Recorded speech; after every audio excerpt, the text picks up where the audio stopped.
I always wanted to be good at fighting. Every time I watched professional fighters or even fictional characters, I got reminded of that dream. I would read about Batman's journey across the globe, training with various martial arts masters, and think, man, how cool would it be to do it myself? To travel, challenge myself, and devote myself to training different martial arts intensively. It turns out soon enough, I was about to get such an opportunity. One day, I received a message from my friend, professional MMA fighter and coach, Oliver Enkamp. He asked me if I would want to visit his martial arts school combat academy and train with him for a whole week. On one hand, it was a dream come true. I would finally have a chance to do the Batman thing, travel and intensively train various martial arts. On the other hand, having reached the age of 32, training intensively has become harder for me than ever. My past injuries are piling up, and it's becoming increasingly difficult to recover after each class. I just didn't know if I would be able to train every day, sometimes twice per day, with high-level fighters for a whole week. But if I didn't try, I would never know. So I said yes to Oliver, and in a few weeks, I was already on a flight to see him. Then, my challenges started earlier than I expected. While I was supposed to land around noon at an airport close to Oliver's martial arts school and have some rest before training began, on my way there, I learned that I took a flight to the wrong airport, which was hours away. For a moment, it seemed that I'm going to miss my first day of training, which starts at 6 p.m. I could have taken the easy route and just skipped the training, but I decided to do all I can to make it in time. So after a flight, bus ride, and a taxi, I made it in time just for training. I was tired after the trip, but I decided to still follow through with my plan and joined a kickboxing class. While I managed to last the session, by the end of the class, due to training on hardwood floor, I was not only tired, but I also had blisters all over my feet. Still, I thought nothing beats good sleep in recovering, and I went to bed hoping for the best. Yet, the best did not happen. Turns out that next to the room that I slept in, there was a warehouse that was making noise throughout the entire night, barely giving me a chance to sleep. I woke up and checked my whoop strap, a device that helps me keep track of my physical recovery. My whoop says that I'm at 62%. That's kind of more or less how I feel. It says I'm in the yellow zone. I feel like I'm in the yellow zone. Yet the challenges were just beginning. On our way to the morning class, I asked Oliver what the training is going to be. It turns out we were about to train with professional MMA fighters at Pancreas Gym, led by Oliver's coach, Omar Boych. This was an intimidating experience. Although I knew Oliver, I was unfamiliar with everyone else, and these were some of the toughest people in Sweden.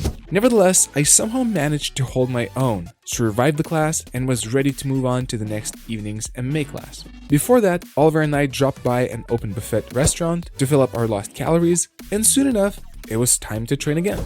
This time, the class was led by Oliver himself at Combat Academy. I was impressed with Oliver's teaching methodology as usual. The details he provided and the level of clarity in which he explained them to the group were outstanding. Then, after some training and light sparring, it was time to end the day. So the MMA session just finished and it was just the perfect amount. It was intense, but I wasn't pushing it to a degree where I couldn't handle it anymore. I could still feel like I have some energy left, so hopefully after a good night's sleep and tomorrow's not needing to wake up early, I'll be good to continue on again. The following day, I woke up curious to check the results of my recovery on my whoop strap. The whoop strap is a neat tool that tracks not only the quality and amount of sleep, but also your breathing frequency, heart rate, and heart rate variability, which eventually is all used to turn it into a score, letting you know how well you recovered and how much your body is ready to train. On my third day of training, my recovery based on Whoop was 76%, much better than I expected. Yet it was still just the middle of the week with many more challenges ahead. Today was time to train some Muay Thai, which was a challenge on its own. I had been training kickboxing for the last year, but I've never done any Muay Thai, and it's always a challenge to train something new. On top of that, Oliver told me that he will be teaching clinching, which is a part of Muay Thai that is physically extremely demanding. Nonetheless, I was very excited to learn some clinching since it was exactly what I needed. You see, before I started training combat sports, I used to be an Aikido practitioner. During my time training Aikido, I realized that most of the techniques I learned did not work, but some of them could be made functional by adding elements from other martial arts. One of these elements that Aikido was missing was clinching, so I eagerly jumped into the class, ready to learn. Clinching was physically demanding as expected. Only a little while into the training, everyone was already sweating and gasping for air, including myself. Yet that was still not the end of the class. After we finished learning clinch work, we still had sparring rounds to go. Only then, once the class finished, I did some stretching, and finally, it was time to wrap up day 3.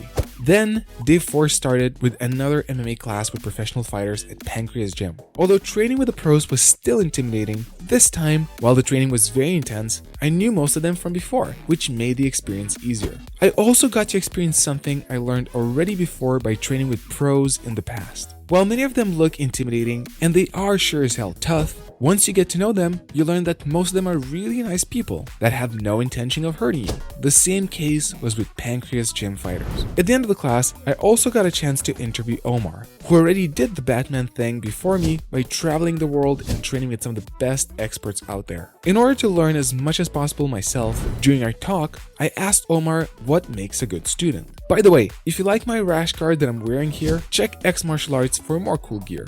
Now, back to my question. Somebody should listen and have a beginner mind. 100% beginner mind. So if you don't have, you're going to lose yourself on the way. When somebody comes in to train with you, is it visible from the start? This person is probably going to go very far versus the other way around, or do you fighters surprise you often? I get surprised more often. In the beginning, I was like looking at people who were like physically gifted. I was like, this guy's going to be good. But usually it's those guys in the corner who like just train and train and train. Those are guys who all usually succeed and excel, actually. Would you say hard work beats talent? Yeah, 100%. 100%. I've seen so many guys who come like talent, you have like body like, I don't know, like Greek gods or something like that.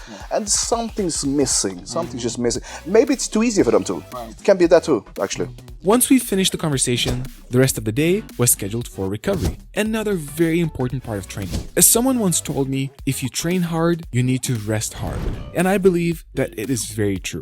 No matter how hard we may want to train, our bodies have limits, and if we don't respect those limits, we will eventually burn ourselves out. Luckily, as a professional fighter who's been training for decades, Oliver knew this well. So once the training was over, we went to a sauna, and then, yes, a cold lake, which was a challenge on itself because I hate the cold. But knowing that this will bring me out of my comfort zone and make me better, I did not pass this opportunity. The following day was lighter as well. Oliver, his student, and I did some grappling, and then I went to meet with my YouTube followers for dinner. But this was just the calm before the storm, as the hardest part of the whole week was still just about to come. During the night from Thursday to Friday, I started feeling a stomach ache. The pain kept me up the whole night without me getting any sleep whatsoever, and my Whoop strap confirmed it, showing only 32% recovery. To make things even worse, the next 2 days were going to feature the hardest training sessions of the week, wrestling, and insanely demanding physical training, and with none other than professional fighters, and then the day after, an hour-long sparring at Combat Academy. The reason an hour-long sparring was making me worried was because while I did sparring many times before, the sparring sessions I took part in lasted 30 minutes at most. I didn't even know if I would be able to spar for an hour even if I was in great shape. I was sitting there looking at my low recovery score, thoughts rushing through my mind. I knew that Oliver will be there in less than an hour, and by that time, I had to decide if I will be going to training or not. I felt that I had some energy left to train, but I didn't know if I had enough for an entire wrestling session, and then an hour-long sparring the next day. I was also concerned that if I would come into training feeling so tired, there was a high chance that I would end up needing to stop training early, which would make me look weak. Yet then, I thought about one of the sources of my inspiration, the character of Batman. Although he is a fictional character, this character was written by people who poured their own inspiration into him. By creating this character, they created a symbol of what many of us strive to be, the best versions of ourselves. And this symbol also inspires us how to get there, by devoting ourselves to greater goals and not giving up. Thinking about it, I remembered an interview with Christopher Nolan, the director of the Dark Knight trilogy, in which he said, Batman doesn't have superpowers, but if he were to name one superpower which he does have, it's his super discipline. And then it dawned on me. I was worried about going to the next class, concerned if I will do well enough. But that wasn't what mattered. What mattered was to maintain my discipline, to not give up, and to be there, even if I wouldn't manage to last the whole class. I came to Sweden to pursue my greater goal of becoming a better fighter, and I was not going to stop now. Once Oliver arrived, I did not have any more doubts and went to the class. During it, despite having low energy and worse focus than usual, I managed to last the whole training and came out victorious, not against others, but against myself.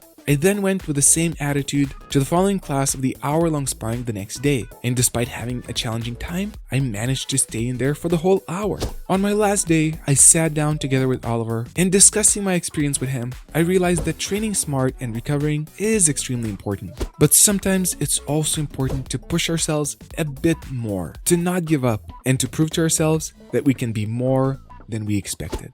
If you want to see my full conversation with Oliver's coach or Oliver himself after the whole week's training, click on one of these two links here. If you want to see my BJJ versus Judo sparring, click here. Thank you for watching, and as always, I wish to own your journey.